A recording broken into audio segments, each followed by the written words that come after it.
What do you blog about? So I've been blogging for 2 years. I started well, more than 2 years. I started 4 years ago when the pandemic started. I just blog about what's on my mind, but I've been blogging about mental health issues recently. Are Hmm. we recording now? I can add. I may keep this in. I don't know, but yeah, it is recorded. We can go ahead and start. Okay, good. All right. Yeah, so I've been blogging about military life. So I left the military about 10 years ago, but I blog about my impression of the leadership right now, where things are going. I've had my own mental health issues recently, so I went through anxiety and depression. So I talk about that as well. Oh, It nice. kind of took everyone by surprise, but I think it's worth publicizing it to say other people go through this sometimes, and I think you can learn lessons from others. Yeah, that's like a stigma, right? I mean, that's where, or that's what everyone says. I feel like it's gotten way better where people can say they have mental health issues and they need to seek help. I think that's more accepted, but I Yeah, also think, unfortunately, more people are like gaming the system with it as well. They'll use any like little thing to say they yeah, have a mental health issue and need yeah. funding from the government. It's a anything like that is super tough because you always have people that come in and try to work the system at the same time. Yeah. But I've also seen, I was when I was at Second Battalion, 10th Marines. We came back from a deployment with Third Battalion, 6th Marines, and one of my FOs asked to go, or just came and said he was having some issues, and it was like, no. You hear a lot of these like bad stories about military chains of command that don't like allow their junior Marines to get help, or allow their soldiers or whoever to get help. Yeah. And I didn't really experience that. I was like, hey, I'm going to take him up to see Chief, which is the medical chief, and then he'll take him and do whatever. Like at that point, it's on that Yeah. side, and there was no any issues with it. I thought it went pretty well. So I think it's really good, though. I mean, more people need to talk about stuff rather than bottling it So up, I guess. things have changed for the better, right? So I joined in '92. In '97, I was an infantry officer, and at the time, if you had any issues, you didn't talk about it. Like you didn't mention it. Mm-hmm. The chain of command didn't want to know. And nowadays, people are way more open. Like there's treatment for personnel that suffer mental injuries. You're right. Some people do abuse the system, and I was thinking that as well. But then I realized, because I suffered from anxiety for about 22 months, and I realized it's really hard to snap out of it because that's what you think when you see people suffering. You think, just snap out of it. It's going to get better. And every night I would go to bed thinking it's a nightmare that's going to end tomorrow. And I just couldn't snap out of it. The next day it was the same. My level of anxiety was really high. I was depressed. I had no interest in life whatsoever. And I tried to kick myself in the butt for 22 months, but it really wasn't going nowhere. It was a mix of medication and therapy that helped me get out of Mm. it. Now that's why ever since I got out of it, it's that long ago, about 2.5 months, I've been a champion for mental health for military personnel, both in uniform and out of uniform, because I was out of uniform for 10 years and it was still related to my time in uniform, the suffering a little bit. Yeah. Yeah, yeah, no, I know what you're saying. A lot of people have issues when they get out of the military, especially people that really kind of took on that persona of the military, and that's like it's a huge part of your life. And people on the outside can't really understand because it's like you can't really understand where you're working, living, eating, doing recreational activities with the same people, Yeah. all the time, and you just get so close to people, and you have like missions laid out for you, like, hey, we got to take care of this is the goal, this is what we were Yeah. working towards. And there's not as much of that in the civilian sector, so a Yeah. lot of guys start running into problems with that. That's why I always tell people when they get out, find something that you're passionate about. You got to have Yeah. something that's takes up your time and allows you to kind of express yourself and bond with other people. Yeah. So it's funny. I just blogged about that in my last blog. I was talking about the lack of purpose. So when I was in the military, I joined at 16, right? And I had a good life before, but uh, I didn't think they would turn me into a military person at first because I was fully civilian. But then they turned me into a military guy, all the camaraderie I really like, all the purpose, working for a same shared goal.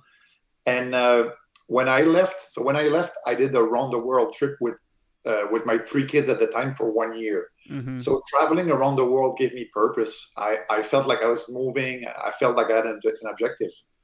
And when I came back, my kids went back to school and my wife went back to work. And I decided to take some time to figure out what I wanted to do. And I had a little depression at the time because I realized I thought it was because I wasn't making money anymore, but that wasn't the case. I felt like I was young. I was not even 40 years old. I had nowhere to go in life, no purpose, and it struck me at the time like, what am I doing? I'm just enjoying life. And eventually later, I became a consultant for defense, which is a good job. It pays well, but it's not the same sense of purpose. Yeah. I mean, I like collecting my paycheck, but I don't feel the same importance in the work that I do. I'm just an advisor, basically. Mm-hmm. So I do my best to advise, give the right advice, but I don't feel like I'm part of the team anymore, right? I'm well regarded, they listen to me, but in the end, it's another team that decides where they're going to go. So I found that I lost a little bit that sense of purpose. I'm not in a civilian job either. I'm not in a hierarchy somewhere in an organization. So I don't get that sense of bonding with others that much. So I do that on the side with sports and other things. I find it somewhere else, right? I find it with my blog as well, like connecting with people. Yeah, for sure. Yeah, I mean that's it though. You gotta seek it out. It's not just thrown at you like it is in the military. It's like structured. Everything is, you know who you're gonna live with. You know where you're gonna eat. You know where you're gonna work out at and stuff. Like, yeah, you gotta grow those social circles and just get into something. So you joined and you said 92. Yeah. What was? Did you say you were 16 when you joined? I was 16. I was going to the military college in Canada. So I'm in the French part of Canada, obviously with my accent. And I finished high school and I had to do 5 years at military college. And then I owed 5 years to the military. So I'm going to let you ask your question. I think I know where you're going, but yeah, so I was 16 at the time. Yeah. No, I mean, I just never heard of that. I didn't know if that was like an early entry kind of deal or something like that. So it's associated with the military college then. Yeah, so really, I had no military experience before. I joined I went to the recruiting center when I was 15 or 16, and I brought my marks at school and my pedigree, right? And I wanted to go to military college. I wanted to go for three reasons. One was to play football, American football. One was to get paid, and one was to have the other one was to have a good education. Mm-hmm. So I didn't feel like I was joining the military. I was going to university for 5 years because it's a different system in Quebec. So it was 5 years of university, and that's what I joined for. So that's why I didn't feel like I was military at the time. And I remember when I joined, they said in the first weeks, they said you're 10% military, 90% civilian, and we're going to reverse that in the next 5 years. We're going to make you 90% military and 10% civilian. And I guess they achieved their goal because when I finished my 5 years, I wanted to serve at that time. But I wanted to do 5 years because I owed 5 years to the military. Mm-hmm. I just wanted to do 10 years and then leave. But then what you realize is then you have a sense of camaraderie, a sense of purpose. You start to enjoy it. So I decided to stay for much longer. But my plan was never to do 22 years of service like I did. Yeah. The military college there, so like most people have heard of like West Point, the Naval Academy, very highly regarded like engineering style schools here in the U.S. Is it the same there? Is the focus on like engineering, like STEM, like science, technology and stuff like that? Or is it do they have more disciplines of study, I guess? So they do have more discipline. So I was not an engineer. I was not in engineering. I mean, if you did engineering at the military college, you were highly sought after by the business because it's a very good school. I did history. That was my field. I enjoyed it. A lot of guys started as engineers and then they failed engineering, so they joined me in social science, right? I was still very good at it. I enjoyed it. I had the marks to go engineering, but I had no intention, no passion for it. So basically, I did 5 years of kind of the first 2 years are like more like so in Quebec there's another system where you need to do 5 years before you join the university. Mm-hmm. So I did those 2 years, sorry. So 2 years and then 3 years of university, but 5 years at military college. And it's so there used to be three colleges at the time in '92. Now there's only one. So they regroup everything. So it's Army, Navy, Air Force together. It's not like West Point or Annapolis or those places. And I'd say about sorry, 40% of the officers go through military college. 40% of the officers in the system. I may be wrong with the statistics, but so the majority would go to civilian university and join after. So there's four pillars at military college. There's the academic pillar, which is the most important. You need to pass your university. The military pillar, doing military stuff, physical fitness, and then bilingualism. So whether you join as a Franco or an Anglo, you need to be bilingual by the time you leave the college. So if you miss one of those pillars, you don't graduate at the end. Are most people in Quebec bilingual? Nope. No, most people just speak French. Everybody speaks French.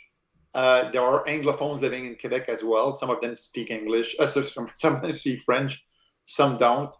But if you meet Quebecers when you travel, 90% of them will speak English because they travel. But if you come to Quebec province and you go into villages, you'll realize about 50% of the people are bilingual. Mm.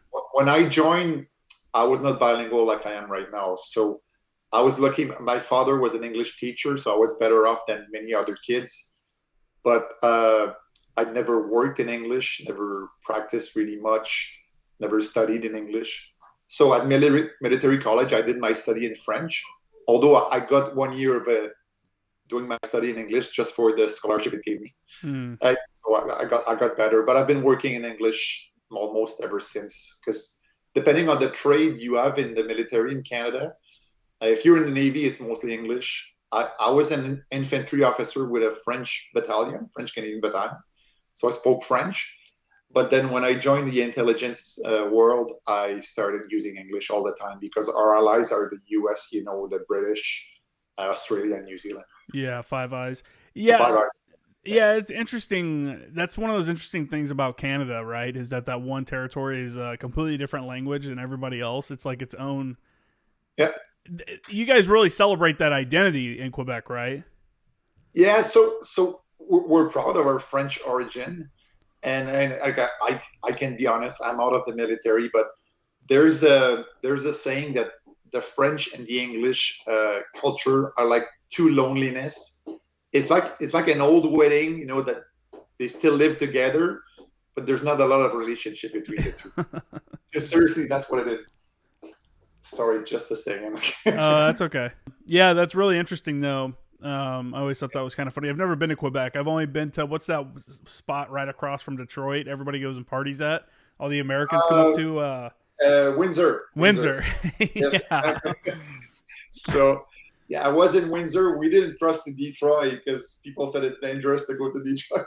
I don't know. We just drove through. We didn't hang around. I'm sure it was at the time. I mean, when I went through, it was like early 2000s. So rough times, I guess. And around that time frame, you were already in the infantry. You were already with your unit and stuff. What was it like? Tell us about the infantry officer training experience for the Canadian military. Yeah, so it's like I said, when I joined, didn't know much about the military. So I was tagged Army basically. I was land force. I didn't have a particular trade for my first year. Then after a year, they said, you got to decide: are you going to go artillery, infantry, armored? So most of my friends were going infantry. I didn't know better. I was, I like physical fitness. Mm-hmm. I like camping, so I said I'll go infantry. So the first summer is just like everyone together, everyone from the military college together doing basic training, a basic officer training center, basically basic officer training course. And then the next 3 summer, you do what we call phase 2, phase 3, and phase 4 infantry officer. So phase 2 is a section commander. Mm-hmm. So you're in the field most of the time doing section attacks, defense, everything. Phase 3 is a platoon commander, dismounted, and phase 4 is mechanized. So it's about 2.5 months in the summertime. It's in New Brunswick, so it's in another province. It's one of the largest bases in NATO, Gagetown, Canadian Forces Base. And you go there the whole summer, and you get your ass kicked for the summer. So I would go there, lose 25 pounds, sleep for 2 hours during a week, and I hated it. Yeah.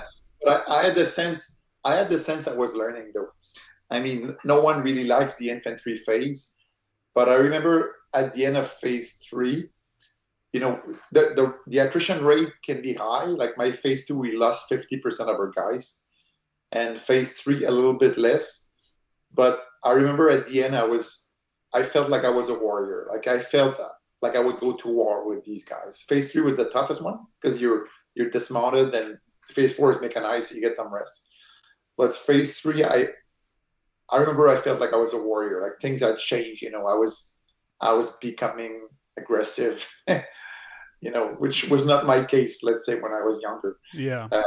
Although I really enjoyed American football. Like, I'm a linebacker. I was a linebacker, so I like, being rough, the violence, but just in sport, right? And then it kind of transferred to the infantry at some point. I felt like I was a warrior at the end of phase 3. How big is rugby there? You said you like American football. Is rugby big in Canada? So not as big. So I didn't think American so. football is very popular. So funny thing is, when I was 15 in high school, we had a very successful football team in the fall, mm-hmm. and they created a rugby team for the spring season for the first year. So what they did is they took the entire football team and transferred them into rugby players. Now they get to train all year. Exactly, but we were thinking like football players. We would try to hit the first thing we found when we had the ball. Like we were not fancy. I remember we were not moving the ball. It was more like, like grunts. I think the first guy putting the ball. And so I played. I was actually good in rugby as well. So I discovered the fun of running with the ball because I was a linebacker. And then in rugby, I could actually take the ball and carry it all the way to the end. So I really enjoyed it, to the point where I wanted to stop playing football and play rugby only. But then I have a fairly big nose, and I broke it twice, and it reduced my ardor, my speed in rugby after. Yeah, rugby is rough. They have I don't know if they still have it, but I know when I was in, they had a base team at Camp Lejeune, and they would travel around and play some of the smaller colleges and stuff. And one of my buddies was trying to get me to play, and he was like trying to convince me at the same time that he was resting from dislocating his elbow. And I'm like, no, dude, I'm not trying to go out there and get fucked up. Like, I do enough stuff over here. I don't want to mess up my opportunities by going out and getting hurt playing rugby. Yeah. That's cool though. When you're going through your infantry officers training, what kind of weapons are you guys employing? What are you learning about? So the weaponry we learn mostly like in the phase 1, the basic officer. So it's a C7. It's a 5.56 millimeter. Looks like an M16, I think, if I'm not mistaken. Okay. So we had that. We had the C9, which is a section machine gun, 5.56 also, and we have the C6, which is the platoon weapon, 7.62, and then the Carl Gustav at the time.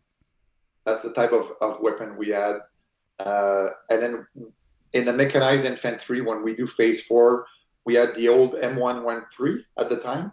Nice. Looks old because it's Vietnam era vehicle. Yeah. And now we have the LAV 3. We've had the LAV 3 since around 97 when I finished my phase training. Like 99, we got the LAVs. That's what we have right now. We're deploying with LAVs, and whenever we deployed, no more M113 or older vehicle. I rode in the we call them LAVs in the Marines. I rode in the LAV in the Marines, and man, that was like the most comfortable ride. Out of all the stuff I rode in, it had the best just down the street or over the trails, it was just smoothest ride compared to anything else I rode in.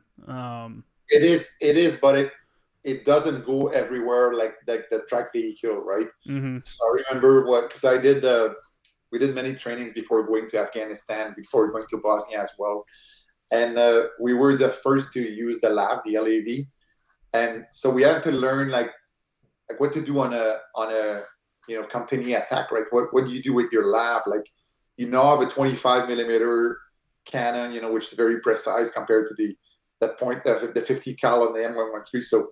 So what do you do? Like how do you get out of the vehicle when you're on the objective? Because you're in a turret at this point. Mm-hmm.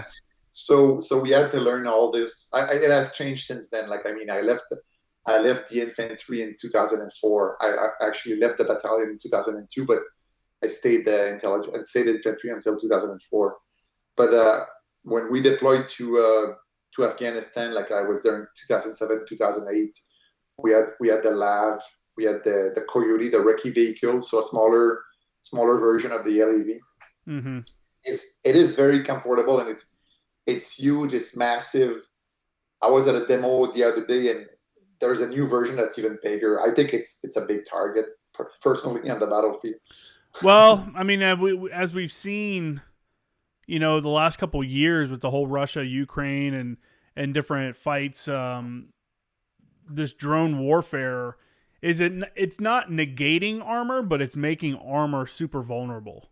It is. And it's like, it's almost like the IEDs in Afghanistan where they don't really have to spend a lot of money. The adversary doesn't have to spend a lot of money to destroy a multi-million-dollar vehicle, and really put a logistical hurt on whoever it is they're striking. So it's going to be interesting over the next 10 years how weird it gets with drones and everything else.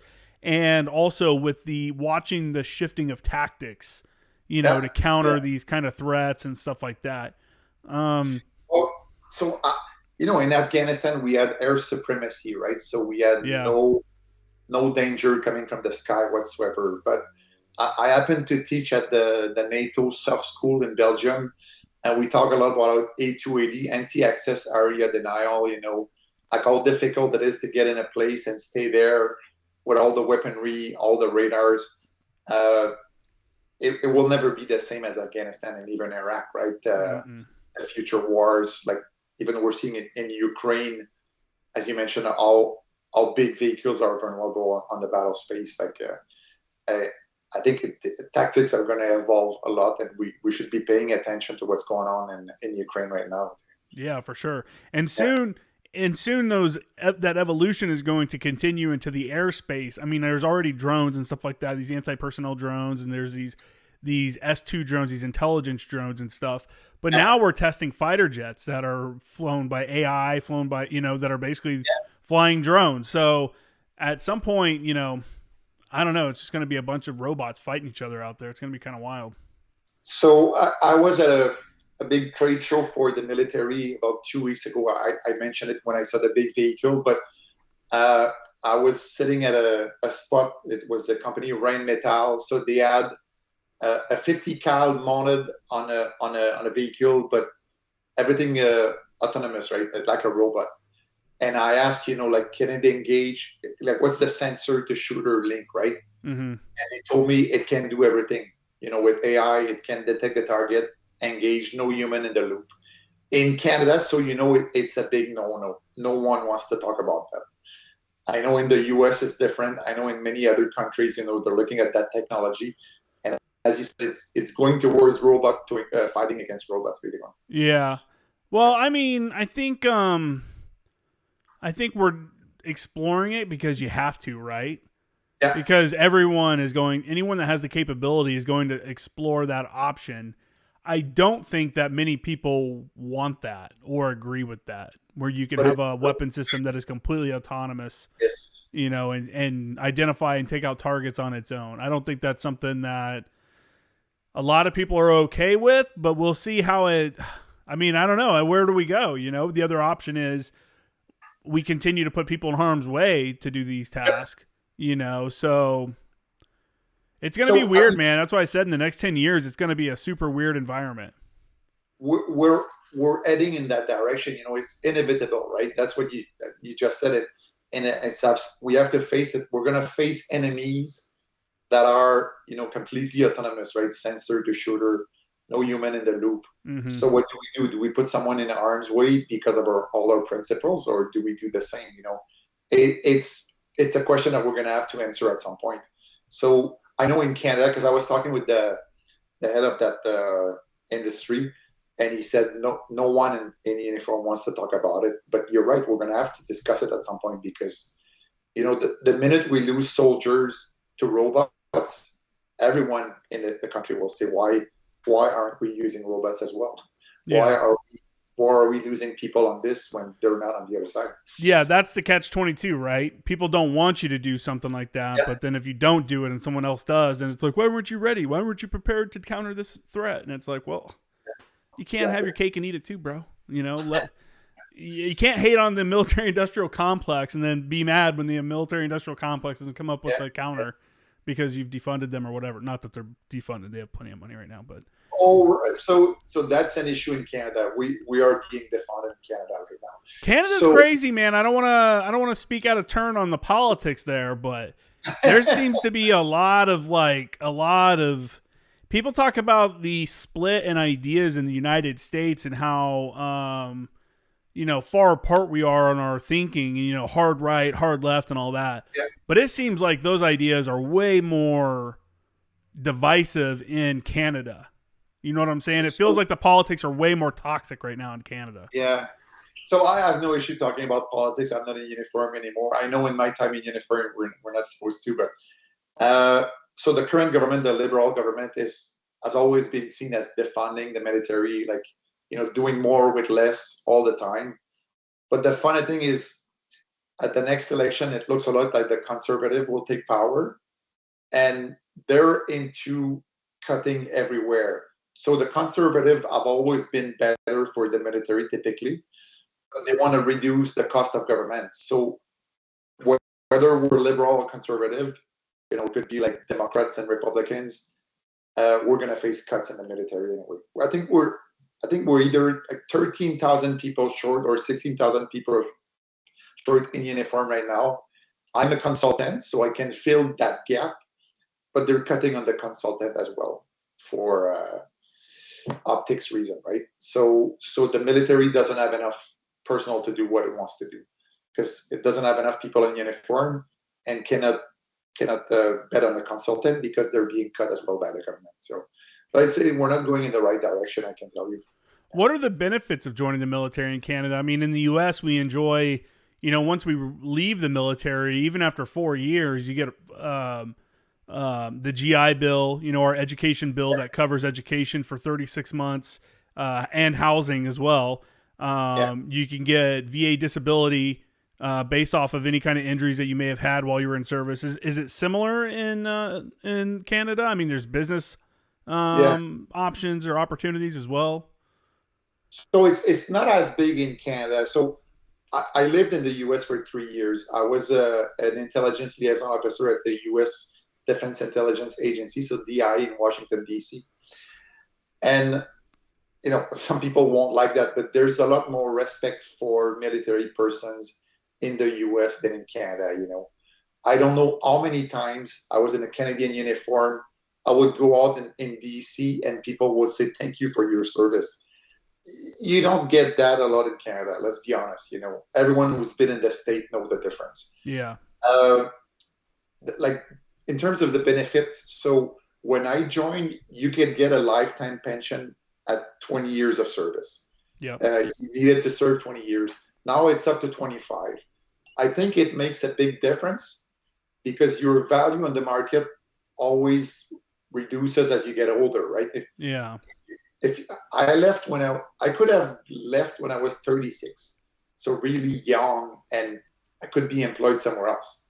But if you join at 20 and you need to do 25 years to get a pension, you're 45 years old. You're not 36, 38 anymore. So your value is not as big when you want to go to another company because you don't have that many years to give them, right? Yeah. So it was really good when it was a 20-year and you could still stay and add more to your pension. Uh, in terms of housing benefit, and we don't have the same. Of course, if you're a veteran and you're injured, you'll get stuff, but the government doesn't give a lot. I mean, it's really not the same.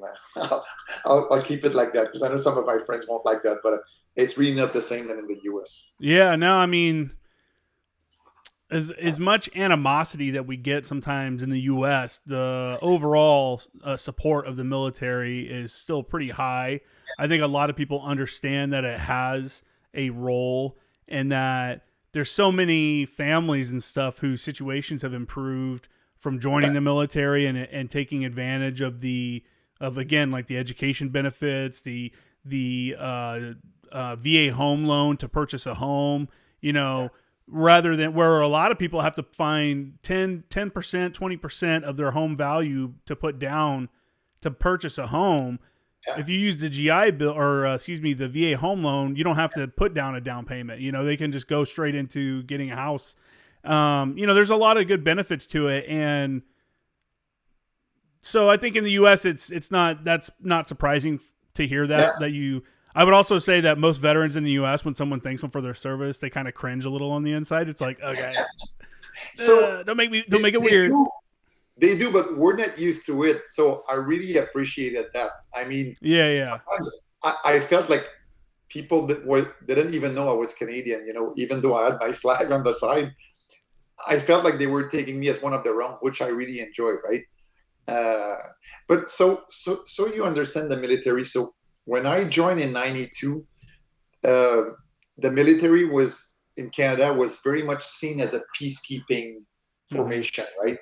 We created the Blue Helmets in 1956, if I'm not mistaken. Canada created that, and even when I joined, I wasn't thinking so much about war fighting, but more being like a peacekeeper, because that's what the army was used for. A lot. Even in Bosnia, we deployed under United Nations. Then eventually we deployed under NATO. But things really change with Afghanistan and with us going to Kandahar. Because when we first deployed to Afghanistan, we were in Kabul. And as you know, the situation in Kabul is not the same as in the south in Kandahar. So our chief of defense staff at the time, he had been a NATO commander, and he wanted the Canadian Army to go down to Kandahar to do some war fighting. It was quite a change for the main population to see the force as a fighting force than us as UN peacekeeper.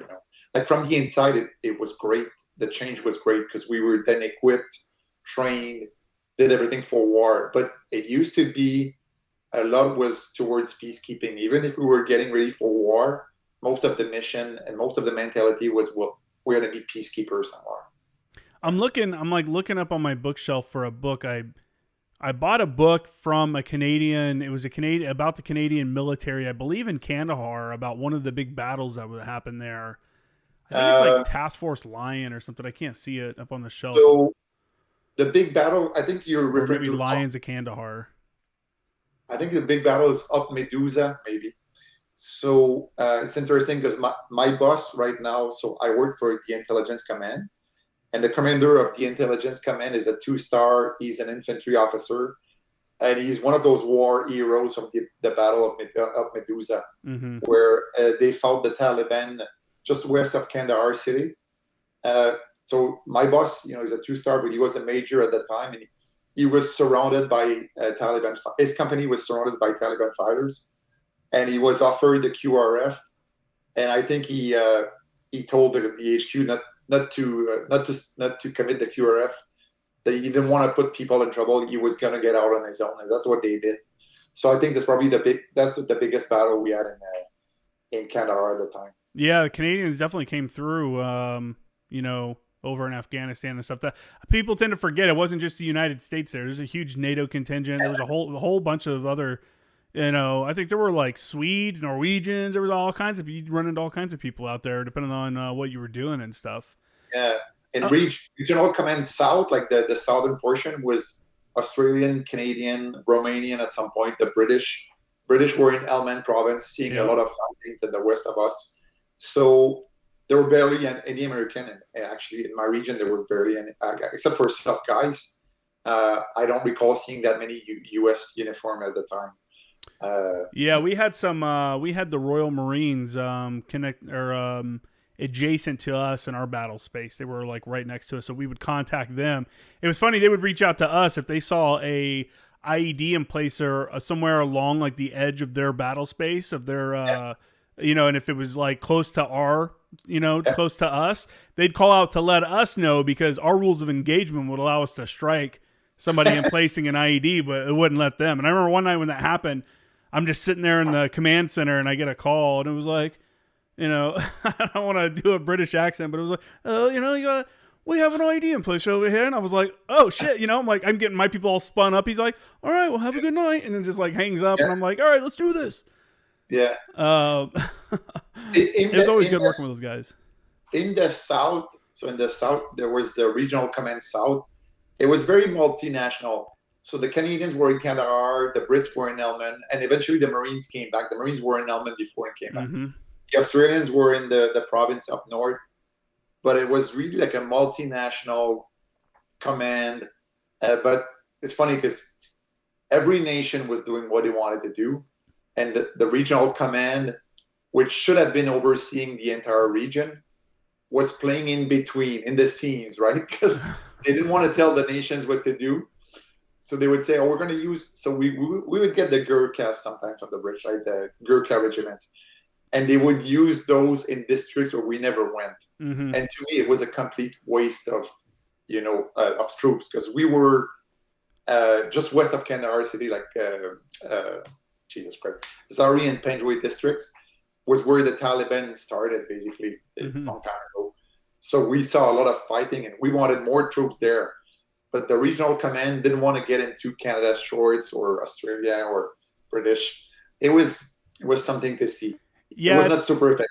It's always a kind of a balancing act, right? When you're working in the joint environment like that, because you gotta like every country has their own rules of engagement and stuff like that, and you gotta understand how they're being employed and how they want to be employed. So it's trying to bring everybody in is a good PR move, but it does bring in a lot of concerns because logistics are different. Like I said, rules of engagement are different. Sometimes languages are different. Yeah, it can be messy like that. Let's talk about real quick. We've talked a little bit about Afghanistan. On your bio, it said you were in Bosnia. What were you guys doing there? Yeah, so like I said, Canada was in Bosnia when the war started in 93, I think. So 93 to 95 was when Bosnia saw a lot of fighting, the Serbs and the Croats and the Muslims fighting. Yep. So Canada, like I said, Canada at the time was very much a peacekeeping nation, right? It was all about peacekeeping. So we sent our troops to Bosnia and Croatia at some point to like keep the war fighting parties separate, right? Try to enforce peace more than keeping the peace. It didn't go so well because the rules of engagement, were not very proactive. So, all you could do is basically stand in between, hope you don't get fired at, because there was not a lot of chances to just, reply with fire, basically. So eventually, when I deployed, we went under the NATO umbrella. So the rules of engagement were much more proactive, but there was no fighting anymore. But we were there like to make sure that the people disarmed. We were there. We called that human at the time. We were doing some human intelligence, basically patrolling, talking to people, trying to demine some areas. But it was really to enforce the peace after, because I was there in 2002, so a long time after the fight was over.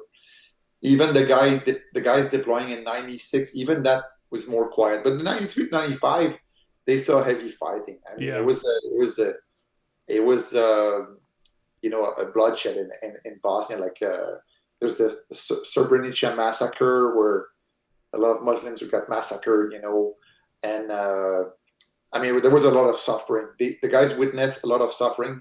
So we had guys suffering from PTSD because they saw atrocity but couldn't do anything about it. Mm-hmm. While with NATO, we could be more proactive, even though there was not a lot going on when I was there. Yeah, I was infantry at the time. that was also another multinational thing. I think there were Marines there. I think one of the first staff sergeants I met in the Marine Corps I worked with in like 2007. He had 3 combat action ribbons, which in the Marine Corps at the time was a big deal. And you get one for each campaign that you're in. So this guy had been in Bosnia, in Afghanistan, and Iraq. And this was back in like 2000, like I said, 2007. So to see a staff sergeant with 3 combat action ribbons, you're like, holy shit, like where was this guy at? Yeah, and that was his platoon or something had like taken some grenades or something like that while they were there. Like there was like some legit fighting for them. That's a kind of little piece of history that people don't really talk about very often. So for us, I mean, for Canada, before Bosnia, you had deployment to Cyprus, basically to keep the peace between the Greeks and the Turks in Cyprus. Mm-hmm. But Cyprus was like a walk in the park, right? You would go there. There was not a lot going on. So I remember when I joined the army, like in Canada, we don't get a lot of ribbons like in the US. We have very few medals. So the guys would have their 12 years of service, which everyone gets after 12 years, and they would have Cyprus sometimes. But then when Bosnia started, they would have Bosnia. They would have any valor or courageous medal, right? Anything related to that. And I was a sub-lieutenant with nothing on my chest. So, but then before my time, there was only 2. And after I finished Bosnia, I had like 5, and it was a big deal at the time because having 5 was better than most of the last 30 years before where people had almost nothing on their chest. I mean, that's how it is in the military right now. If you look at like some new sergeants and new staff sergeants, they're rocking a handful of ribbons because in the U.S., there's no more National Defense Award. So normally when when you graduated boot camp, you got in the Marine Corps, you at least graduated with 1 ribbon, and that was a National Defense Award. And that's gone away now. And then after you were in the fleet for a certain amount of time at your unit, you got another campaign, a Global War on Terror or something medal. All of that's gone away now. All the war and deployments and all that stuff is from what I understand, there's a lot of people rocking almost nothing, which when you're a junior person and you don't have any ribbons, you have like 1 or 2, and you see other people that have more, you're like, oh man, like. Yeah. Oh, it's important. So right now, like we have deployments in the Middle East, right? But they're fairly quiet deployments. But I work as a consultant with defense. I work with a captain. He's got nothing on his chest. And I'm thinking, so we don't get anything for basic training or going to a unit or whatever. Yeah. So the only thing he can get is his 12 years medal. So he's going to have to wait until he's done with 12 years. Man. And he's going to get his first ribbon. Yeah. Yeah, it's funny because in the military, it's like one of the few places where you almost wear your resume on your chest, where everyone knows. And that doesn't necessarily mean you're good or bad at whatever it is you do. Because you can have a lot of campaign ribbons, mean you've been to a lot of places, but if you were an asshole in all those places, you didn't do a very good job, then. But it does show, like, oh, this guy's been here, or he's done this, like it gives you kind of an insight into what people have done before. And in the Marine Corps, or at least in the Marine Corps, they started doing it where you had to wear your service uniform every Friday. So every Friday you saw everybody, and with their ribbons and stuff on their uniform. So. Yeah. It's interesting because people read that, right? So yeah, for sure. You go into a room, so you look at what regiment or what trait, the rank, obviously, what he's done before. Mm-hmm. So it's funny because I was asked to give a brief to the Joint Operational Command. So that's kind of our combatant command in Canada, right? Deploying people everywhere. And because I go there in civies, people will be wondering, why is he briefing us? So my first slide is, I served from 92 to 2004. Here's what I did. And I'm going to say, you won't listen to me if you don't read that. Because they'll be thinking, well, who's that guy? Why is he briefing us? He seems to be talking about the military. We don't even know what he did. So it's funny because people expect to know by looking at you what you've done before, and then now I have to put it on a slide to say, this is what I am. Here's my experience. Get ready. Yeah. Yeah, it's funny though because there's we get what you would call a ribbon chaser. People that are trying to get awards and collect them like they're Pokemon or something like that. Officers going out of their way to get awards and whatever. It happens, unfortunately, but it is what it is. And the Canadian infantry, are there units that are more highly regarded than others? Like in the Marine Corps, we look at like 3rd Battalion, 5th Marines has a pretty storied history. 6th Marine Regiment has a pretty storied history. Is there units like that, and what units are like that in Canadian military? So I'll be careful because there's 3 regiments in Canada. So there's the one I come from, which is the best, obviously, the Royal 22nd Regiment.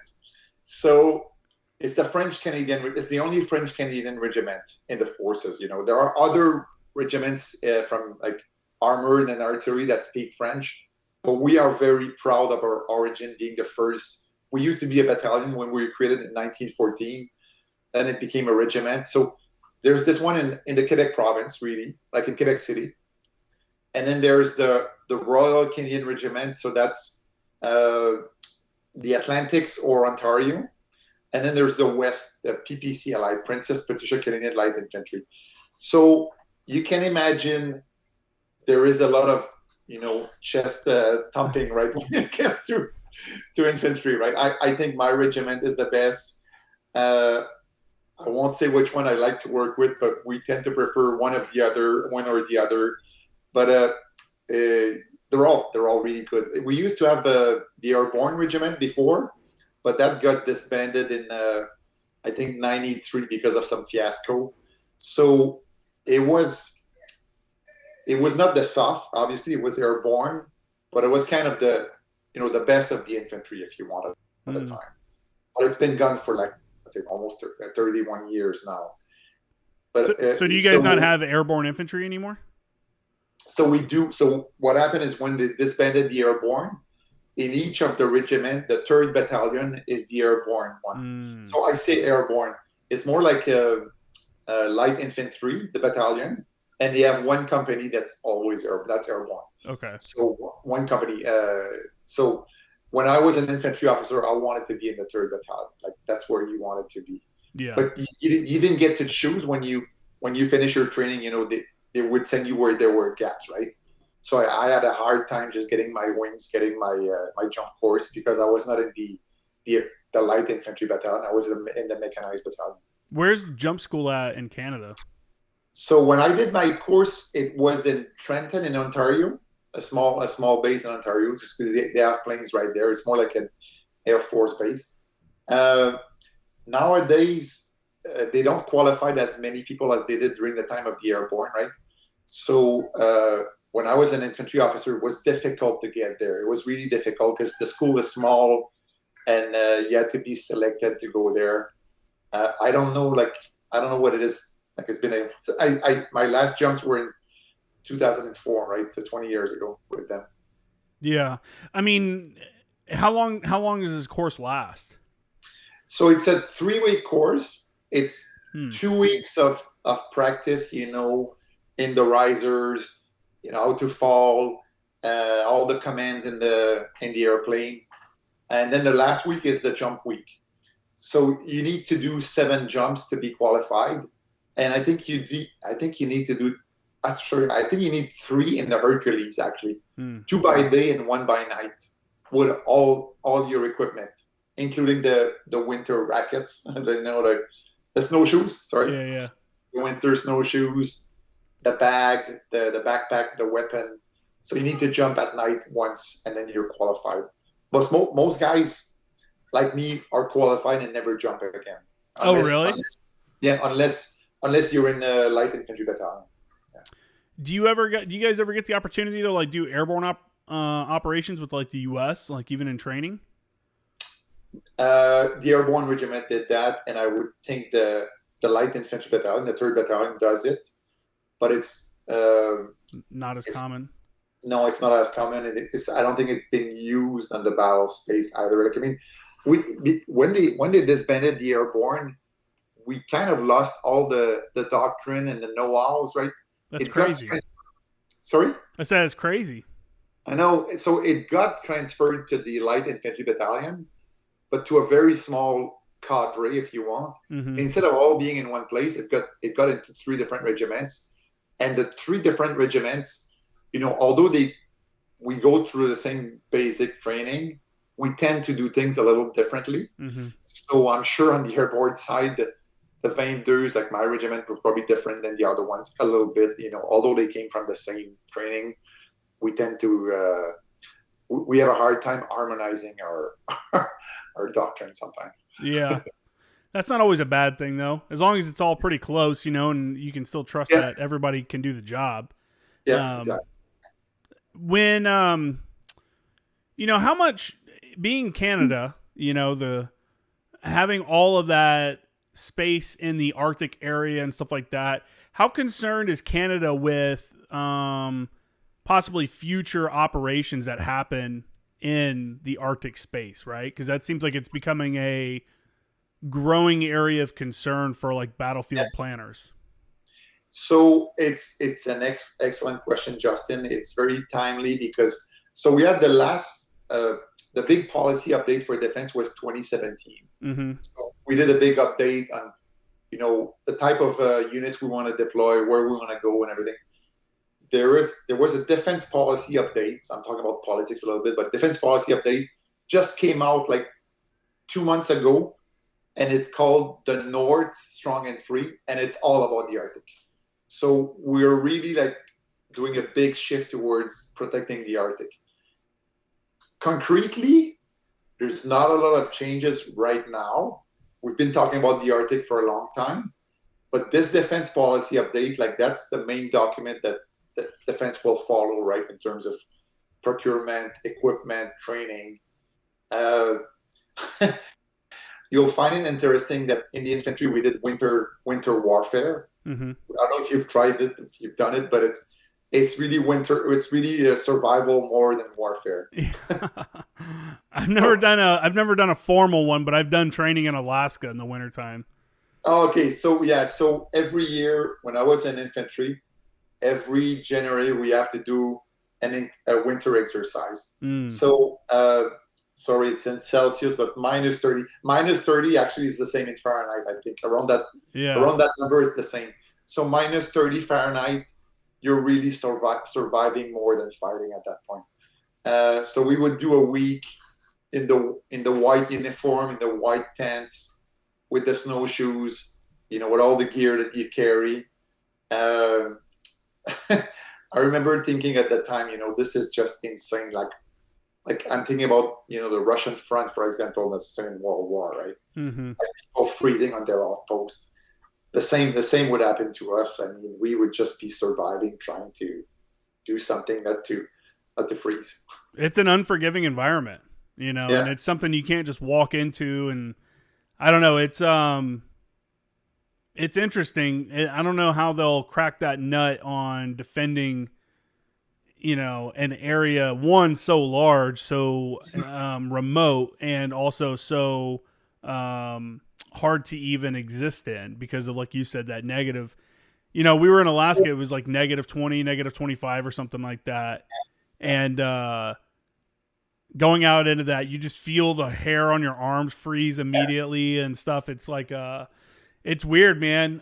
Can you kind of give an overview of what the strategic concern with the Arctic is and why, the Canada and the US and Russia and everybody's kind of taking an eye on that? Yeah, so I'm not the expert on this, but basically we're concerned about the top of the globe, right? The Russians coming over all the time, the Russians poking at our airspace, the Russian ships coming into the Arctic in our territory, because you got to realize Canada is the second largest country in the world, right? But 50% of the population lives within 50 kilometers, so 30 miles of the border. So why do we live there? Why are we so close to the American? Not because we're so friendly, because it's warmer, right? Yeah. Keep joking. We love the Americans, but we're there because it's warmer than it being in the north. So and you've got this massive landmass where there is barely anything, right? We have a military base up north in the Arctic, and we have the Rangers. So not the U.S. Rangers; they're First Nations, basically. They go out in snowmobile and they patrol the Arctic, but it's a tiny force for the size of this land, right? Yeah. So I'm always talking about the Army, but the Air Force is very concerned with what's going on in the North. The Navy is very concerned. I'm not sure if we do have icebreakers even to get there. Like the Coast Guard has icebreakers, but for a northern nation, we're not so well equipped to go and sustain a fight in the Arctic. And I think this new defense policy update. So those updates are fairly rare, right? The last one was in 2017.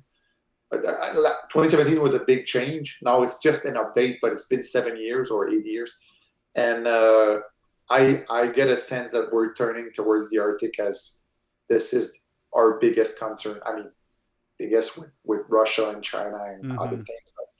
But, let's be honest, in my mind, like Afghanistan and Iraq were a sideshow compared to what may be coming, right? We're thinking a much larger scale in terms of warfare if we're going to fight against Russia or China, and if we're going to fight in the Arctic at some point.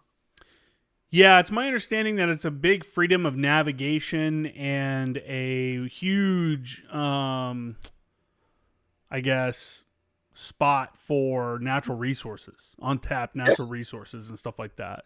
And I believe I think the U.S. just had another icebreaker ship just get sent out to sea or something like that. I just saw something about an icebreaker the other day. Man, that'd be so wild to be on one of those. It'd be wild to get stationed in the Arctic.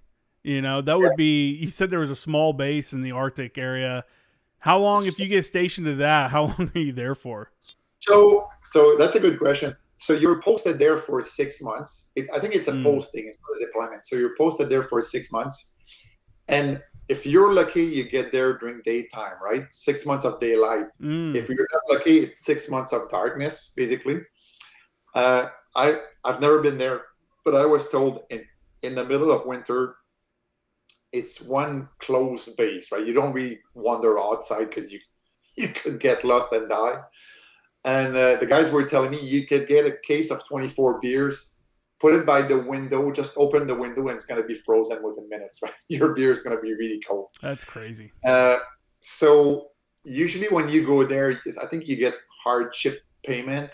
And I think for the career managers, if you go there, you get a choice posting after. I think it's kind of a punishment. They get a reward after. Not many people go there. Mostly it's communications guys, like keeping the electronics on. And when others go there, it's just to do exercise in the north.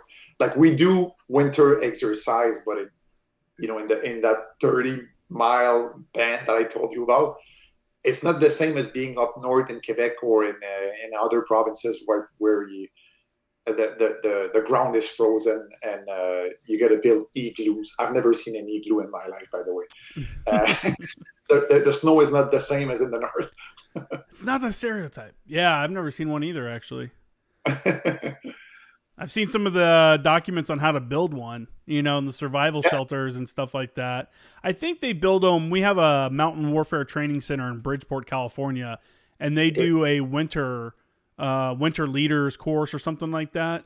Yeah. And in Bridgeport, it's at 6,000 feet elevation, and the base camp is. And in the wintertime, that area averages like 10 to 12 feet of snow, I believe. So, they can do that kind of thing. They do the snow caves or build a little igloo or something like that to kind of teach the Marines and other, special operations guys that go up there for the training how to do these things if necessary. So just so you know, we get a lot of snow here. I mean, like when I deployed to Afghanistan, I had my wife was with a 3-year-old, a 1-year-old, and she was pregnant with her third one. They got 25 feet of snow in the winter. So when I visited my second time coming back, like there was a wall of snow in front of the house, and you could barely see the house. You would walk in the street and you see a driveway and then a wall of snow and a driveway. You could barely see. You could see the roof of the houses. That's crazy. But it's not this. Like I said, it's the snow that you can shovel, right? In the north, like the Inuits, basically, they'll take a saw and they'll cut like a block of ice. Yeah. You can't do that here. You cannot do that here. Yeah, it's more fluffy. It's more foamy, exactly. Yeah, no way, man. My dad lives in Wisconsin, and they get a ton of snow, and I'm like, nope, I am good. I do not want that in my life. That's why I'm in San Diego.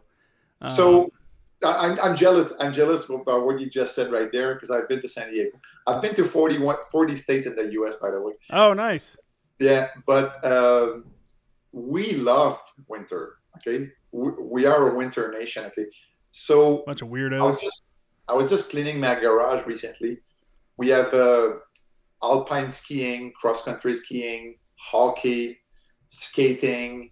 We love winter sports. Like our winter is a little too long. Let's face it. I wish it was like 3 months. Yeah. It's like 6 or 7 months. So the beginning is difficult, the end is difficult, but when you're in the middle of winter and you're into sports and everything, I mean, like going downhill skiing, like people love that.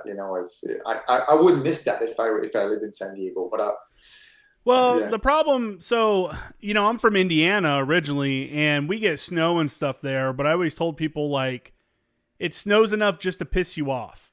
Like, if you got a snowmobile, if you got a snow machine, if you will, then you can only use it a handful of times a year. There's never sustained snow.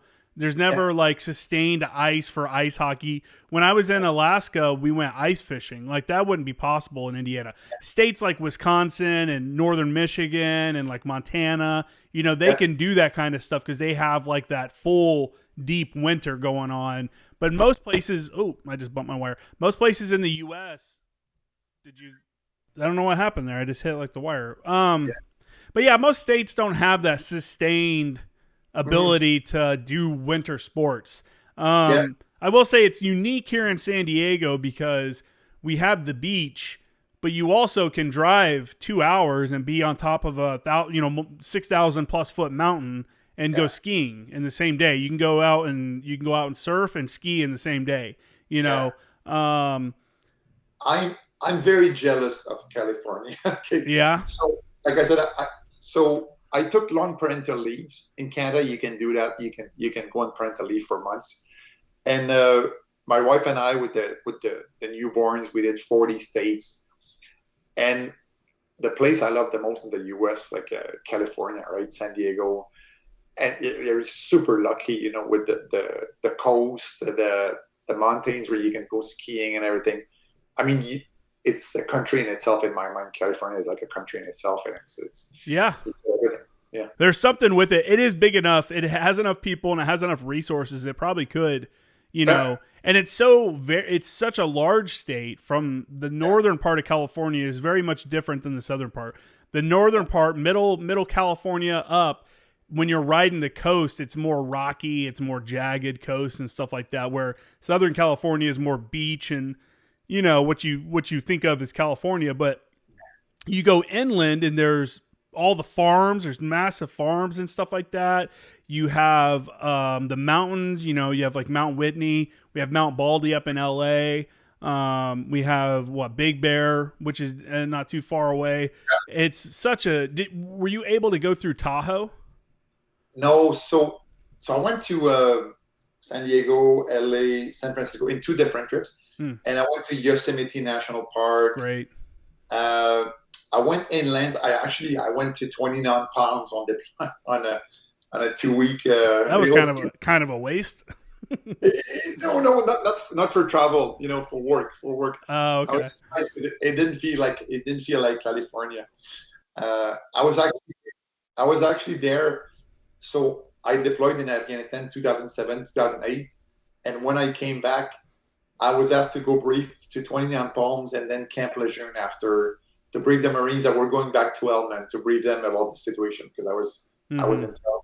So I loved working with the Marines, by the way. Like really, like it's a force that's comparable in size to what we have in Canada, right? It's much smaller than the big U.S. Army. And I like the mentality. It's like we get along really well. Canadians and the Marines get along really well. It's a kind of a there's a Yeah. there's a bromance going on with that. Oh, 100%. When I was at First Anglica, we sent a brigade team up to Canada for some exercise that they were doing.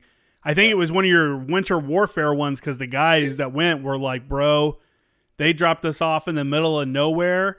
And he's like, I didn't see anybody that I knew for 30 days, and I was out in the fucking bush the whole time, like just fucking dying.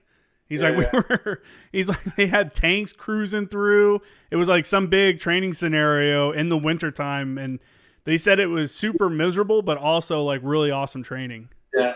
Oh, I'm sure. I mean, we have lots of land in Canada to train. Like I said, when I did my infantry officer phase training was in Gagetown, New Brunswick. I think it's the largest NATO base. You can go and do a lot of mechanized infantry in there. And a winter exercise was more in Quebec City because you don't need a big place. We were dismounted for winter exercise. Mm-hmm. But like I said, I've never been up north to do like the Arctic training, as we discussed before. Never got to build an igloo and learn to shoot caribous with the Rangers. Yeah, that's funny. Do you I mean, how big is hunting for the average Canadian? Obviously you have major cities. I imagine in the cities hunting is not a big deal, but if you more country people, is hunting I mean, it's got to be still pretty large, right? So you're asking the right person because I was born on the countryside. Okay. I was not from a big city. I was what we call Quebec North Shore. So you got the St. Lawrence River coming in Quebec. The North Shore of St. Lawrence is very isolated. So when I was a kid, I had my own rifle when I was 10 years old. And it may not be a big deal for the US, I know, but in Canada, it's a big deal. Like having your own rifle when you're young. Maybe at the time it wasn't such a big deal. So I would go hunt partridge by myself after school when I was 10, 11, and I would go fishing as well. I moved to Quebec City when I was 12 to go to the school in Quebec City. Never been hunting and fishing ever. So completely changed my life. I could have. I mean, I've got lots of friends who do still go, but being in the countryside was my life. It was what I was doing. Mm-hmm. And then coming to a city, it changed my life completely. I wasn't going anywhere hunting and fishing. And one thing that I find super frustrating is, I'm qualified to fire a 25 millimeter. I'm qualified with explosive, qualified with tons of weapon. I need to do a course to carry my own firearm now. I need to do a course, a 2 days course, and I'm like, why don't I get it? Why don't I get it granted by the system saying, you're qualified, you don't need it. I refuse to do the course because I'm just so frustrated with that. So I'm not allowed to go hunting by myself now. Oh, really? So you can't? That's not just like a concealed carry kind of thing. That's just to go hunting at all. It's to go hunting. If I go hunting and I get caught, I get a fine. They'll take my weapon away. And no, I cannot go hunting. Even if I go with friends, I'm not allowed to touch their firearms because I'm not qualified. Oh, what? Well, I mean, we have now a lot of states in the U.S. have a hunter safety course that youth have to do, kids have to do, and I think some of them adults have to do it once. You do it once. If you've done it once in your life, then you're good. Yeah. I don't know what the rule on. I mean, every state is different here. But I don't think you would not be. Man, maybe you wouldn't be allowed to shoot either. It may not be that. As crazy as it sounds, it may not be that undifferent here for strictly hunting. But like you can't take a rifle and just go to a rifle range either, right? No. See, I would have to take a course to get a hunter safety course. I'd have to do that and get a hunter license to go hunting. Yeah. But I don't need any kind of anything like that to just go shoot. Like if I want to go out to the range, I could just go do it. You know, that's kind of, So that's crazy. I'm not sure. The only times I've been to the range was when I was in uniform, right? Mm-hmm. So I was actually a range safety officer when I would go there. So you got to understand if you don't know, the gun culture is not the same as in the U.S., like nowhere near, right? Which is crazy to me because it's such an outdoor state. It's such a or country, excuse me. It's like such a, you know, that you have such a historic, I mean, the country grew up on hunting and trapping and that outdoorsman kind of mentality and lifestyle. But you know, the population is very urbanized these days, right? So like we were talking about Quebec before, you know, half of the population of Quebec, which is, I think it's 9 million now, close to half of the population lives in Montreal, the biggest city, right? Mm-hmm. And then Quebec City is another like 500,000 people. So more than half of the population lives in big cities. So when I lived on the countryside, when I was young, everyone had a rifle. Everyone would have his hunting permit, would go hunting. But, you know, when I joined the military, like I said, I was 16 and I was used to carry my own firearm, right? Mm-hmm. So I was better at shooting than most of the other kids who were coming from town who would never touch a rifle ever. So, and many houses don't have a gun here in Canada. Like I don't have a gun anymore. There's a reason for that. So when I moved to the US, it was very complicated to do all the paperwork, to do everything. I didn't want to carry my guns and have more paperwork to fill. So I left them with my brother, and I don't have them anymore with me. But I know that the gun culture, there's no gun culture there really is. There's a hunting culture maybe for people, but there's no, there's very few small firearms, you know, there's no concealed weapon or anything. You're not allowed to carry a gun on the street. Yeah, it's very restricted. Yeah, man. Fuck all that. It's a huge cultural difference. Trust me. Nah, I get it. And to be honest, again, you know, here in again, I'm in San Diego. California is very restrictive on firearms and guns and stuff like that. So to walk around here with a gun on you would be probably out of the ordinary. Whereas when I lived in North Carolina, I remember going to the grocery store and people would open carry. You'd see someone with a holster and a pistol, and you're like, even me, someone that has guns and likes guns, would be like, okay, like, you know, that's how you're rolling, huh? To the grocery store, like, you know, to each his own though. But that's the thing too. I can look at it and go, whatever, man. If that's what you want to do, you know, I don't necessarily conceal carry or anything like that, but I know a lot of people that do. And my whole thing, which I think most of them, you know, follow, is if you're going to concealed carry, then you have to be prepared to use that firearm, meaning that you have to train yourself. Yeah. You know, you can't just walk around with it like you're a badass and hope that when the time comes, you're going to be able to use it. If that pistol's been sitting in the same holster for months with the same ammo and the same magazine, it's never even been fired. The rounds have never come out of the magazine. The odds of you having a malfunction or something going wrong in the time that you will have to use it is pretty high. So I think that's the same kind of thought process a lot of pro Second Amendment, you know, pro responsible gun ownership people have, is like, if you're going to use it, use your right to carry it and stuff like that, then at least know what the fuck you're doing so you don't become more of a harm than a good. You know what I'm saying? So I've got 4 kids, right? And my 2 sons, the older ones, are 19, 18. They've never touched a gun, right? They've never probably seen a gun except in the museum or something. So so crazy. I mean, they've seen police officers, but and I remember talking with people in Bosnia when I was deployed in Bosnia at the time, and they said when the war started, they never used a gun. They didn't know what to do with it. They didn't feel comfortable with it. And it surprised me because when I was a kid, we had firearms to go hunting, so I knew what to do with it. I was not uncomfortable with a gun, but I could see my sons. You know, if I was to bring them to a range tomorrow and tell them about the safety and how to operate it, I would think they would get nervous a little bit. And that's okay. Yeah, yeah. But they I want to bring them at some point. I just don't have the opportunity here. It's not the same as in the US, and You it's not been know, on it, my list. yeah, it's different. I mean, this blows some people's minds here in the U.S. too. But when I was in middle school, so think sixth, seventh, and eighth grade here in the U.S., I lived in Tennessee, and in my middle school, when you were in, it was either seventh or eighth grade, you could select some of your own classes. That's when you had a little bit of flexibility, like I want to take this class instead of this one. And one of the classes they would let you take was a hunter safety class. Okay. And everyone that passed the class at the end of the year, they went out onto the football field and shot clay pigeons with shotguns. They brought shotguns into the school and shot clay pigeons.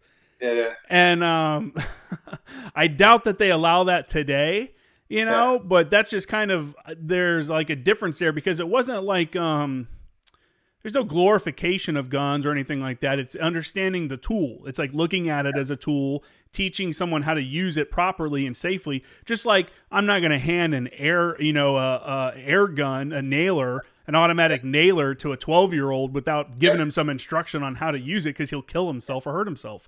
It's not much different than that. Growing up, like I'm surprised my parents would let me walk with my own rifle to go hunting when I was 10 years old.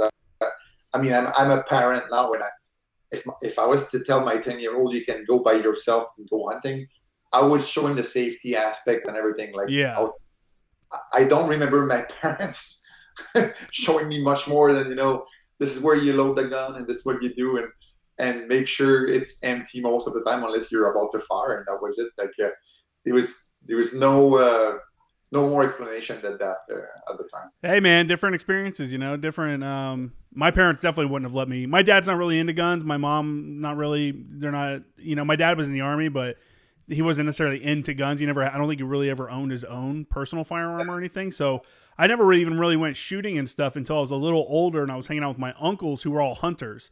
They'd all did different kinds of hunting: deer hunting, rabbit hunting, turkey hunting. Both with shotgun, rifle, and bow hunting.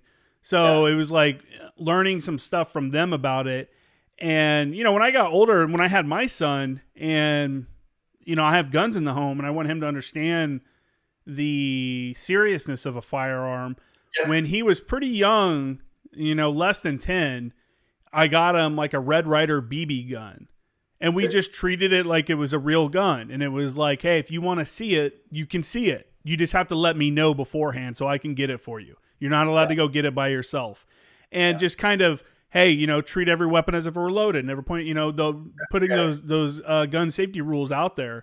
And it became where he wasn't fascinated with them or anything like that. You know what I'm saying? It's like, oh, he sees a gun. That's like, oh yeah, it's a rifle, whatever. Yeah. Whereas a kid who never seen one when they were growing up, or it was, they become fascinated with it because it was something that was always held away from them and they were never allowed to experience. And now they want to experience it and they don't know what the hell they're doing and they're mishandling it. And, Yeah. Yeah.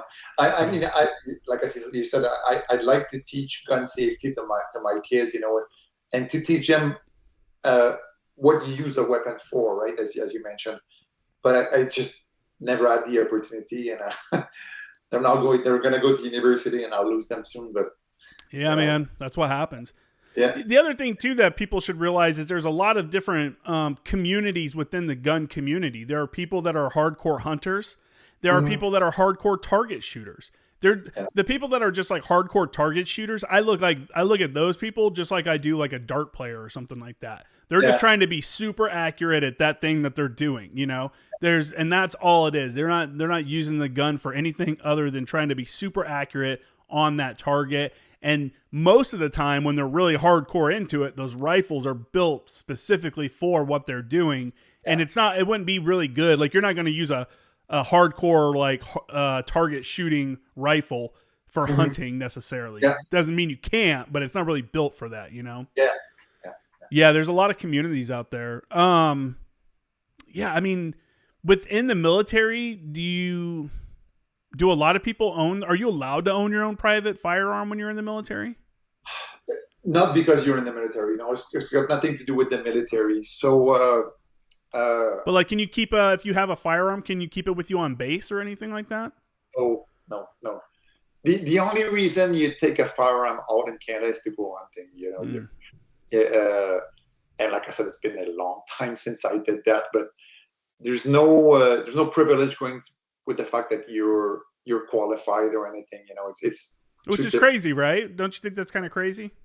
I find that frustrating because I could teach the goddamn course, the 2 days course, and I need to go, and I'm like, why isn't the government saying, you did 22 years of service, you were a range safety officer, you can blow up a whole building with a 25 millimeter, you can use explosive. Yeah, you're good to go, right? You've seen that. Anyway, that's my frustration with that. Yeah. No, I get it, man. I totally understand. It's the same way out here.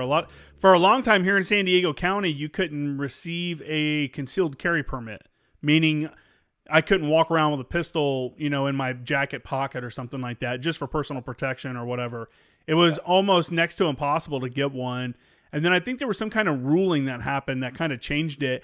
And the first guy I personally knew that got his concealed carry permit here in San Diego was a Marine who, when he went to fill out the paperwork, he was required to write a statement of why he thought he should receive it. And he wrote about the ISIS. There was, at the time, there was like an ISIS kill list that had come out. They had like a list of service members that had been released. And he's like, look, man, we're all targets, like we could all be a target at any time. And that was his justification. And he ended up getting his concealed carry permit. But yeah, it's for us, it's crazy for like gun advocates, I guess, or Second Amendment rights people. It's crazy that we're even asking to be able to like carry a firearm. It's like, what are you talking about? Like, it's my right as an American citizen, as a human being, to protect myself. At the same time, I'll get off of firearms, I guess, but real quick, like my issue in the United States is the politicians and stuff want to create more and more gun laws when at the same time they don't prosecute people that are arrested for gun crimes. There's so many people that get arrested for gun crimes that are released from jail, and then they go out and get another gun and do something else stupid, or they go and kill someone, and then everyone's like, oh, that gun, what could have been done? It's like, well, you could have locked the dude up for the first crime that he committed rather than just releasing the guy.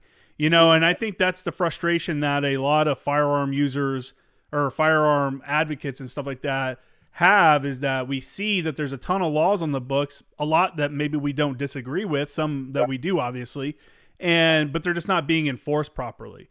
Yeah, it's an interesting topic, and it's going to be an ongoing topic for those that watch the news and stuff. Recently, there was a bump stock ban that just got overturned by the Supreme Court because they tried to define it as a machine gun. For those that don't know what a bump stock is, it's an attachment on the end of the rifle. It's more of a novelty. It's not really good for any tactical purposes like that.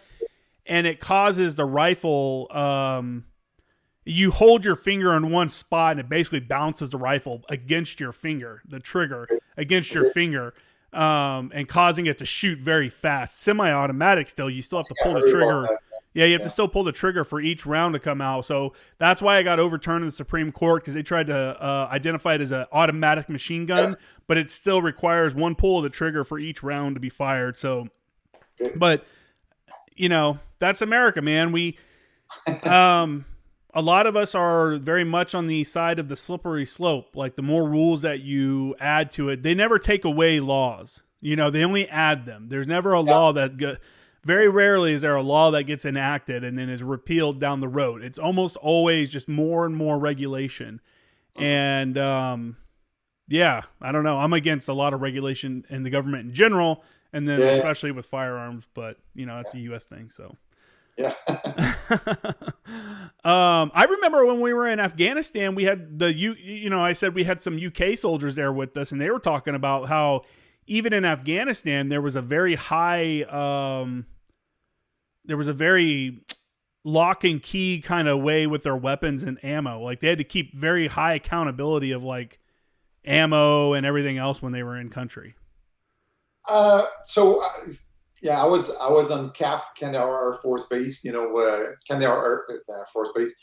So didn't get to go out that much, but I mean, we had robust rules of engagement, right? So it was a war fight, right? A war fighting situation. So uh, we can be very picky. I know I'm training, with the calculation of ammo and everything, but I couldn't speak for the infantry or the combat arms at the time if there was any restriction, like if there was any counts at the end of the day of what you spent on them. No, yeah. I mean, and the farther away you get from the flagpole, the little farther out there and the patrol bases and stuff, the less of that kind of happens. Yeah. Um, and then, for those that don't know, when you come back from like Afghanistan and stuff, all your luggage and everything is like scanned for that kind of things because people have tried to smuggle stuff back. I was so mad my second time. No, it was my first time in Afghanistan, and yeah, it was my first time in Afghanistan. On our way back, I had a pocket knife that someone gave me, a contractor had given me when I was deployed to Iraq. It was the Benchmade automatic pocket knife. And at the time, to go through customs, through the military customs on your way out of Afghanistan, you had to have a letter from your command saying that you were authorized to have this pocket knife. Well, I got it with a different unit, and I was with this unit, and they refused to sign the letter for this pocket knife. And I'm like, God damn it. So I was like, well, I'm just going to throw it in my bag, and maybe they won't catch it. And man, as soon as my pack went through the scanner, they pulled it off, and they go, pull the pocket knife out of it. And I'm like, damn it. And I pull this knife out, and they're like, do you have a letter? And I'm like, nope. And they just throw it in a bucket with all this fucking knife that I love so much. I just tossed it aside like it was nothing. And I'm like, damn it, man. And then I get home and I'm emptying. I finally get home a couple days later and I'm emptying my bag out. And I found 2 or 3 5.56 rounds in my bag that they didn't even catch. Like that, it must have fallen out of my shit or something like that. But I'm like, dude, I got ammo through, and you guys were so worried about my pocket knife. Like, it's very frustrating. But what are you gonna do, man?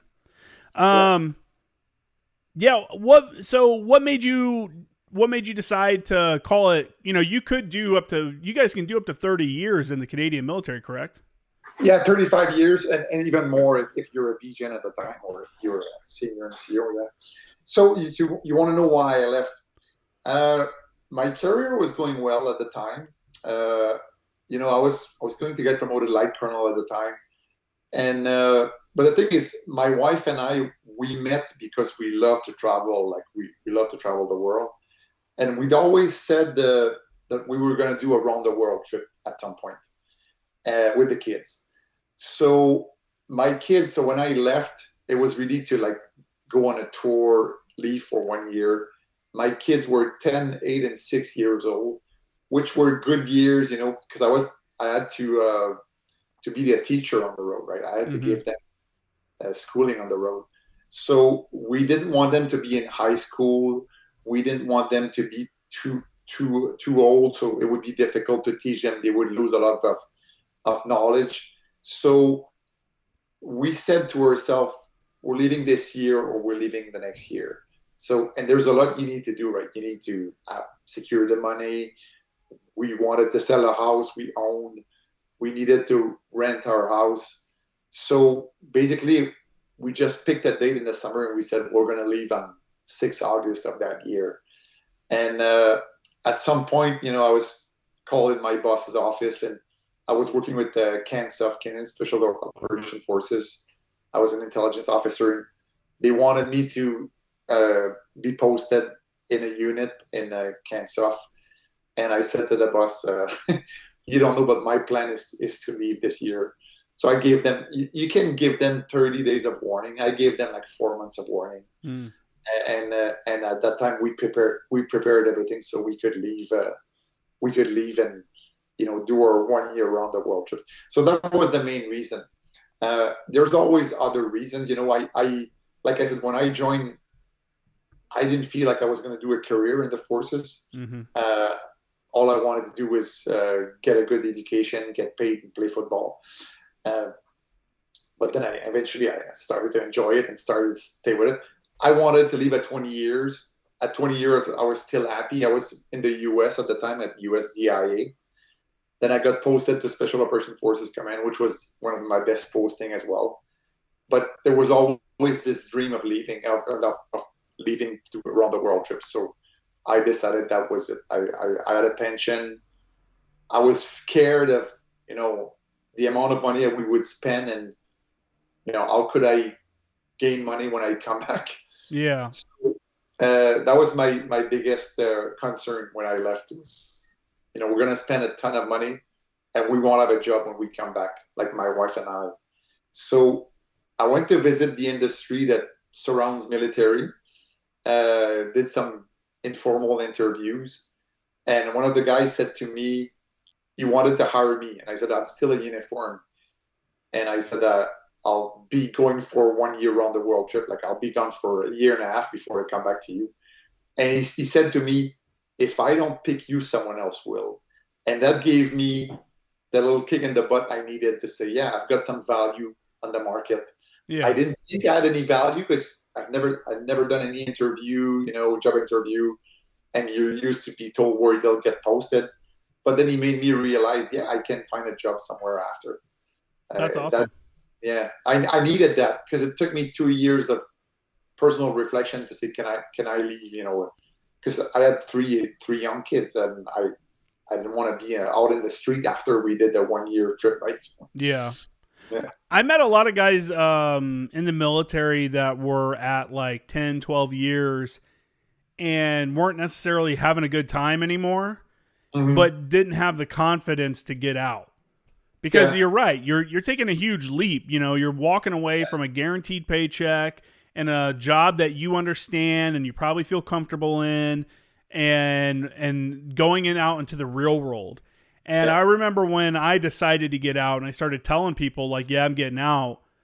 One of them, I told a guy, he was like, dude, how, aren't you concerned? Aren't you worried about getting out?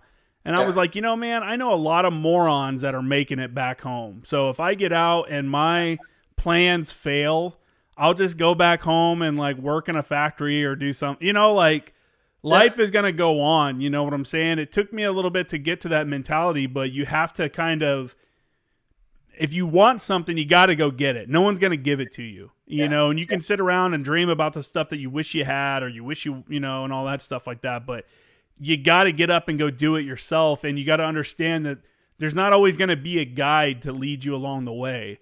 As long as you make smart choices and you have a plan, then it'll probably work out. And if it doesn't, have a backup plan. A lot of people, I was surprised when I started saying I'm leaving, when I told my chain of command, a lot of guys told me in private, you've got balls, like you're courageous. Yeah. Like, I've been thinking about leaving, but I don't do it because I feel like I'm in this golden cage, right? I'm getting a big paycheck and my pension is getting bigger, and I don't see my value out there. And I was leaving, spending $100,000 on a trip right around the world, like losing all that money, not making money, but, spending all that. And yeah, I guess it took some balls at the time to do it. But when I made up my mind, when we set up a date, when we said, this is the date, and then we told everyone we would do it. So we put peer pressure on us, right? We said, hey, we're going to do it. So we couldn't sell the house. We couldn't get the money for it. So I had to remortgage that house because I had bought my plane tickets and I had things in motion. My house was rented. I couldn't turn around and say, stop, drop, So I had to figure it out by myself. Like, okay, we're going to have to go because we told everyone we're leaving. We bought plane tickets. We did everything.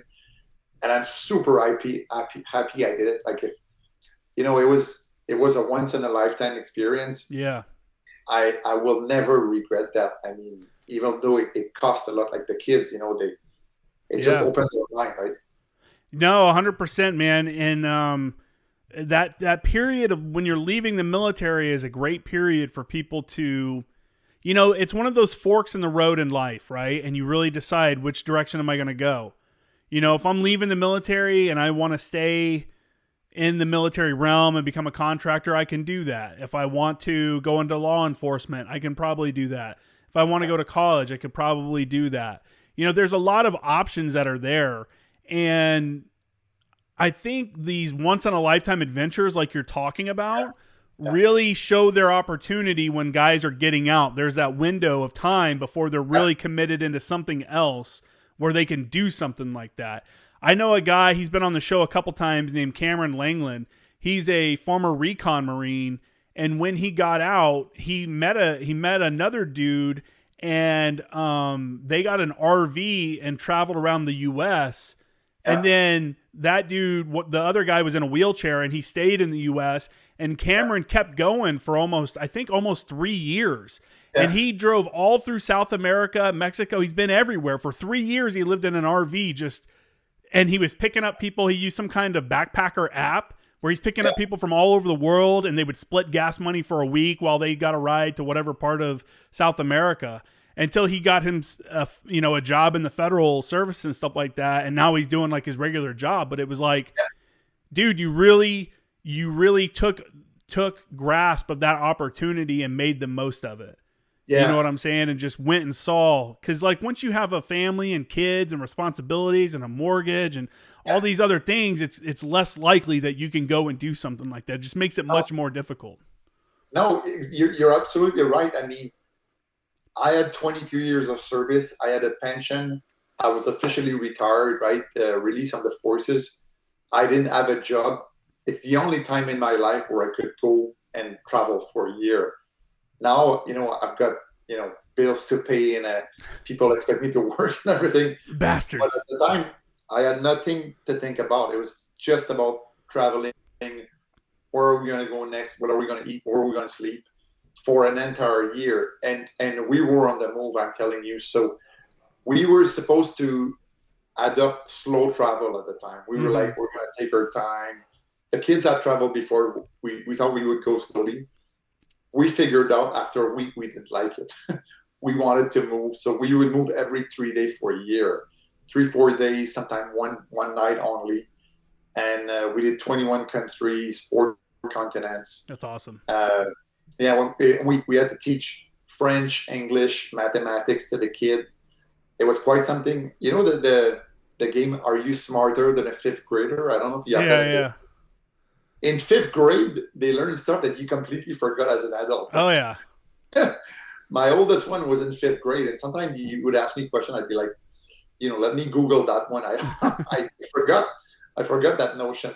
Yeah, for sure. Yeah. What a great experience for your kids too, man. It's something for them to, especially for your oldest one, like they can really look back on that and kind of, that's what a lot of people are lacking in a lot of societies, is having that experience other cultures, see other things, how other people are doing things. That's one of the things I miss about the military, is traveling and going places and seeing what other places don't do well, what they do well, and bringing some of that kind of mentality back. And it just makes you a better person, a better, more rounded person. And I've said it a lot on the podcast. The podcast started, my first, I think, 5 episodes. When I decided to do the show, I did like a 2-week cross-country road trip here in the States. And I just couch surfed on dudes' couches and recorded interviews with them, and that was like the first 5 episodes. And I always say that not enough people in the United States gets out and sees the country, because a lot of people like to talk smack about the U.S. and there's no culture here and all that stuff, which is absolutely ridiculous because of the size of the United States is hard to compare. Most people can't even really understand the size of the United States.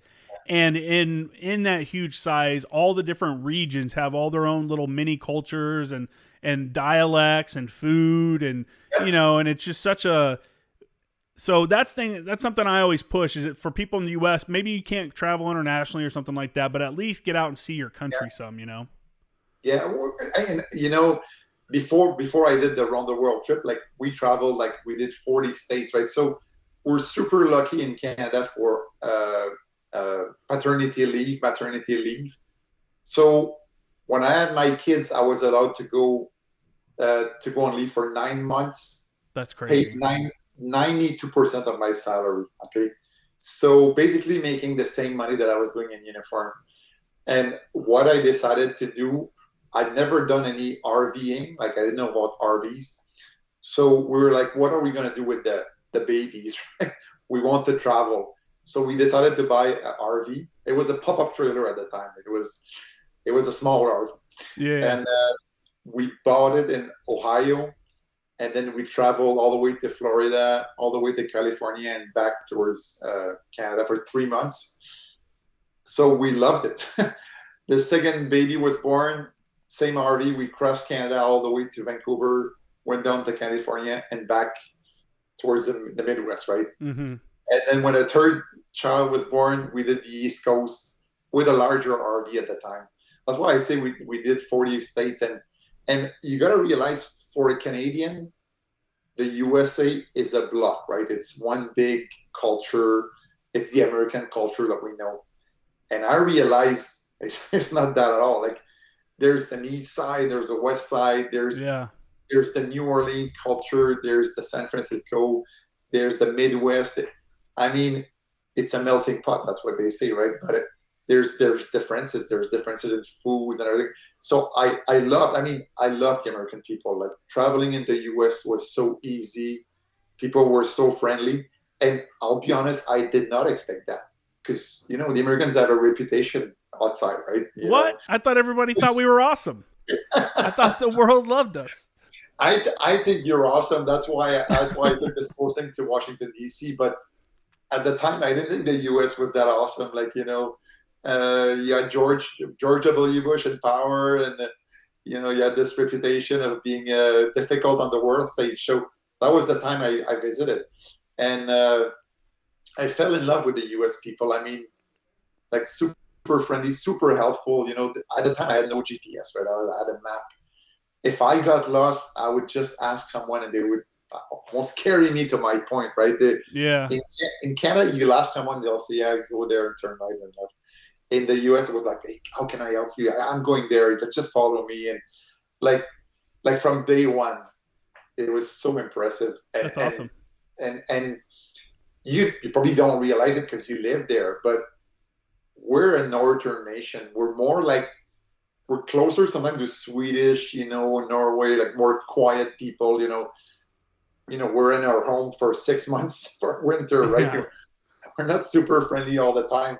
But the Americans, I really enjoyed traveling there, working there, living there. We have huge differences, the gun culture, the health system, and all that stuff. But being an expat in the U.S. was a fascinating experience. Yeah. Yeah, I'm sure, man. Yeah. Did you have any favorite foods while you're here? So when I traveled, I really enjoyed the food in New Orleans, like the Cajun kitchen and Creole kitchen. I was lucky in Washington D.C. There are some very, very good restaurants, but I like, because I like to travel, I like to taste food. Like when we traveled, Southeast Asia was our favorite food, like anything with rice and everything. So I cannot think of a U.S. diet that I find so special, except for different maybe different places. Yeah, different places. Like here in California, where I'm at in San Diego, it's burritos, man. It's all like burrito, Mexican food.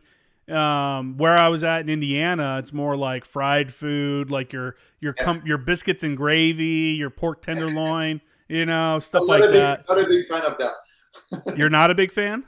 Not a big fan of biscuits and gravy. Oh my! Well, it's the end of the show now. Yes, but. That's funny. Yeah, it's not for everybody, man. I traveled. I remember being in Asia and like Hong Kong and Singapore, and I just don't like seafood.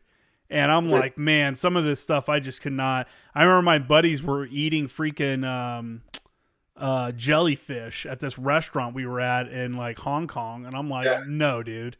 Like I am not eating a single jellyfish. They were eating jellyfish and duck tongues. I was like, nope, I'll have the pork, please. So I am not a meat and potato kind of guy, right? So no.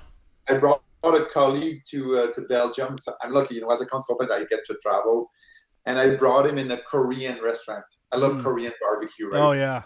But then they served us kimchi and some seafood, and he was looking at it. He says, "Man, like any algae, anything that grows in the sea, I cannot touch." I'm like, yeah, I love it. I like to try different foods. So traveling. Like tasting food is a big part of traveling. For sure. Yeah. Southeast Asia to me was my favorite. It's super cheap also. Yeah, yeah, and you got to eat local. I mean, I remember us being in Hong Kong, and some of the dudes went over and were eating at like a burger place, Mm-hmm. and I'm like, dude, this guy over here is making like street food. Like he's making like this beef and this like fried beef on the street. I'm getting that. You know what I'm saying? Like, for me, it's mostly just seafood, but outside of that, like I'm all about trying different stuff, and you know, that's like you said, that's part of experiencing a new culture. Mm-hmm. Breaking bread, sitting down at a meal and talking to somebody and kind of seeing how they Yeah. do that and stuff. So, man, So I've really enjoyed this conversation. yeah. Where can people find you? So I've got a blog. uh, it's a long word, so I'll send it to you. Maybe you can post it on your thing. Yeah, I'll Uh, share it in the show description. yeah. So like I said at the beginning, I've been blogging for a few years. I enjoy sharing my thoughts. I really enjoy it when people leave comments as well. So I blog in French, but I translate already all the articles with ChatGPT. It's like super easy to It's do. crazy, right? I was using ChatGPT earlier for some stuff. Yeah, it's like I used to use Google Translate and I had to correct maybe 10-15% of the text. Now I can put my blog in ChatGPT and I could press send without any Oh second wow, thought. it's that good for translation, huh? Oh, it's amazing. It's amazing. It will catch long expressions. Will not translate the words, but will translate the expressions. Hmm. So yeah, I'll send you my blog. I love when people visit. I see the statistics. I'll see guys from the US visiting in the coming days Nice, if man. people want to visit. Are you on Like Instagram at all? Instagram, yes, a little bit. Eric Sauvé, Sauve, but I'm more on Facebook right now. Yeah. Maybe Okay. more my generation. That's cool, man. That's cool. Hey, blogging's not a bad gig, and you can definitely make money doing that. I don't know if you do or not, but in general, people don't realize that there are ways to make money doing that. As long as you're writing about something that's compelling and people want to read it. So good luck with that. I will Yeah. post a link to that in the description. People can check that out. And as always, you can check out my website, jkramergraphics.com. My Instagram is at former action guys and at former action news. And that's it. I really appreciate it, man. Thanks for coming on today. Thanks, Justin. I enjoyed it a lot.